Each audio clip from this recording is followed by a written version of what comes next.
Well, good evening, everyone, and thanks for joining us for the Joint Standards Committee meeting. Well, this is a meeting of the Council held in public. It's not a public meeting, so there's no fire drill planned. So if the fire alarm sounds, please leave by the exit nearest the large screen at the front of the room and proceed down the fire exit to the courtyard. Once it's safe to return, councillors will receive a text message. Officers will also advise when it's safe to return to the meeting. We are recording the meeting this evening using our webcasting system. The webcast will be transmitted live and it will also be available on the Council's website following the meeting. All mobile devices should be switched off or set to silent so that the meeting isn't interrupted by ringtones. Thank you. Okay. So apologies for absence. Thank you, Chairman. I have apologies from independent persons Stephen Clode, Robin Bailey and Francis McGee. Thank you. Thank you. Have we got any declarations of interest? Anybody who wants to declare anything? No? Okay. No declarations of interest. So we've got the minutes of the last meeting. We'd like to confirm that that was an accurate record of the meeting held on the 12th of July 2023.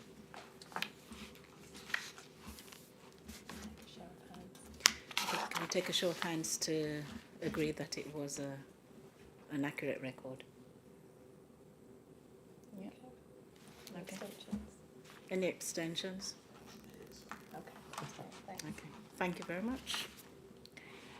Okay, so we've got the fourth item on the agenda, and it's the Member Code of Conduct Annual Review.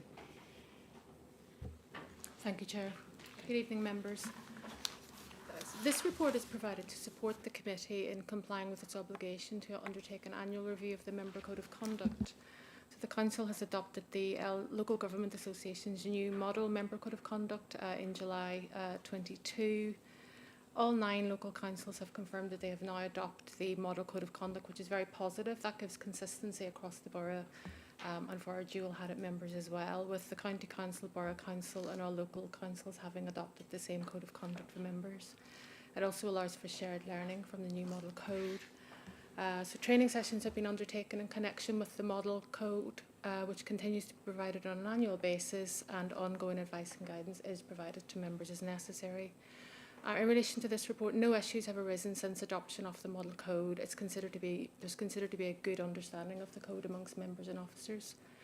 It's aided by the guidance which accompanies the code.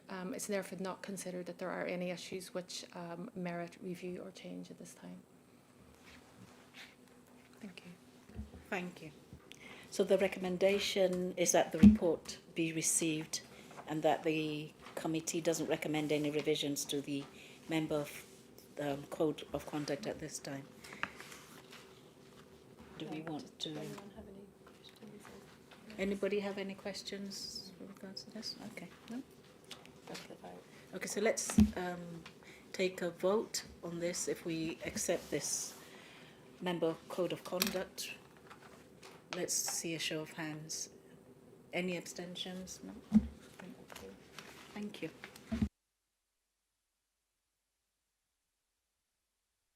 So we can go straight to the next item on the agenda, and that's the annual work plan, and that should be on page 29 of this report.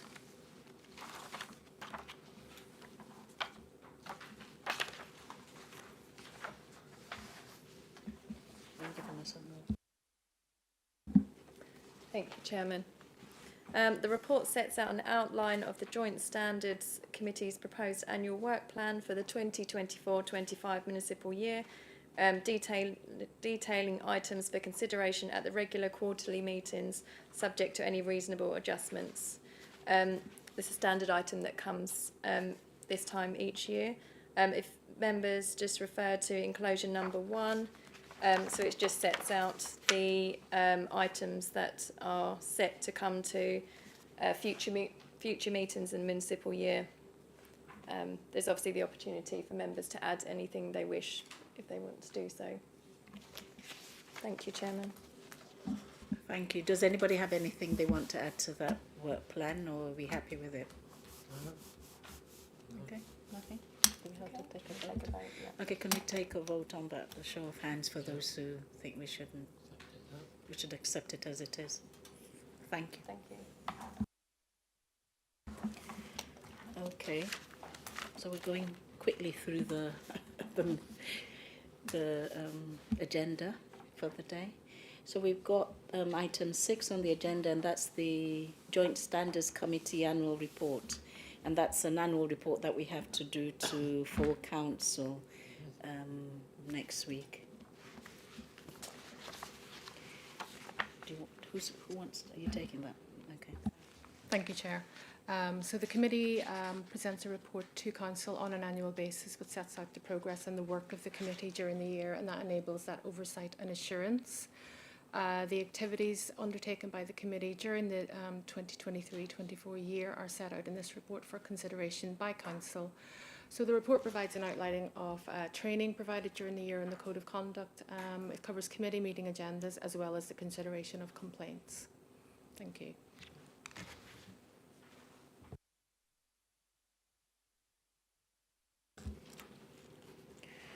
So the recommendation is that the committee approves the format and content of the annual report to the council as set out in enclosure 1, number 1, which will be presented to the full council in March 2024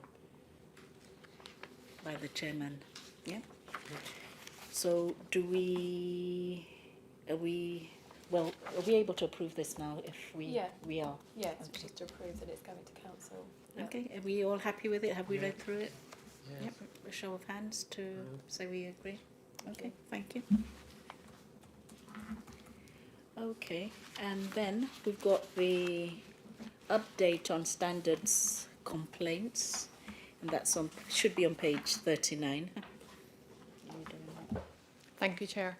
So this report updates the committee on the progress made in respect of complaints since the last committee meeting, and details of those complaints are set out in enclosure 1. Thank you. Members of the committee are asked to note the contents of the report.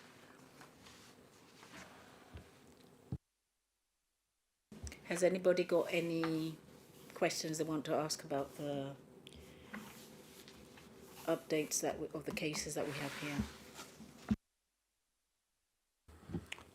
Just a bit of clarification, because I'm assuming that the third one down is the one we're going to move on to next.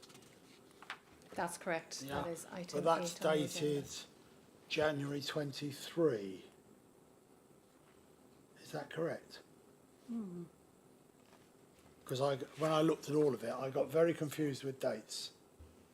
That, I believe there's a typo in the report, and that should state the 28th of November 23. You're correct. 28th of Yeah. November 23. Right, okay, makes a lot more sense now. Yeah, and that's the date the complaint was received. Thank you. Okay.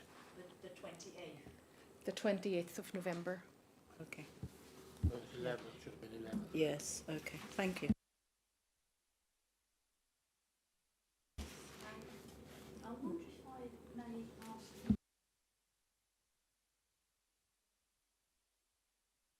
I apologise. I wonder if I might ask the monitoring officer about the first complaint, which I see no jurisdiction to progress the complaint. Did anything actually happen? Was any investigations actually made, or did it just come to a standstill? So that investigation was ceased as the member who was the subject of the complaint has ceased to hold office.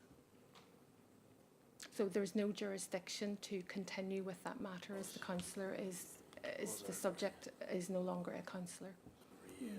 I understand that. I just wondered if any headway was made before the councillor resigned.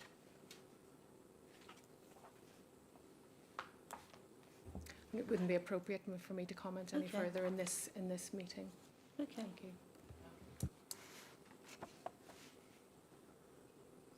Can I ask a question about the same item? I think it's important for us to know if the investigation had started. I know it wasn't completed because there was a cost associated with the investigation. So is that information available, or is it something we haven't got privy to, or not for public knowledge? I would say that it's not appropriate for me to comment in the public meeting as the subject is no longer a councillor. If members reminded, I could move into part 2 of the meeting to clarify that. Do we want that? Is that what we want? Okay, so maybe we can have a recess at a certain time and then decide to do that.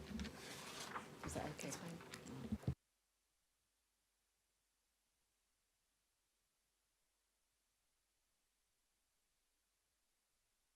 Any other questions about the cases here? Councillor Yes.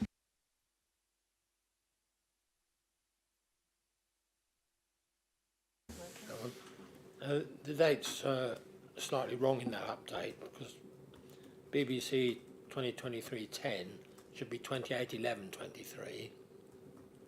Is that correct? Date complaint received. Yes, in the third complaint, which is referenced BBC 2023-10, that's correct. The date the complaint was received was the 28th of November, not the 28th of January. That's correct. And the next one, BBC 24-1, the date complaint received would be 24/1, wouldn't it? Not 23/1. So just to clarify, Councillor, so the date the complaint was received was the 23rd of January 24. All right, It's- okay, yeah. The reference is BBC 2024-1, so it's the first complaint Yeah. received during 2024. Yes, okay. Yeah. Councillor Allen, can you put up your... Okay, does anybody have any more questions, or can we move on? That was just noted. Okay. Thank you. Okay, so we've looked at item 7, and is that the one we've just done? No, we've looked at Yeah, we've done item 7. If you just need to read out that paragraph for item This 8 one? to go Okay. into part 2. You've taken us offline. You need to read out Okay. and vote on it. I'll read the heading as well. The heading? Yeah. Okay.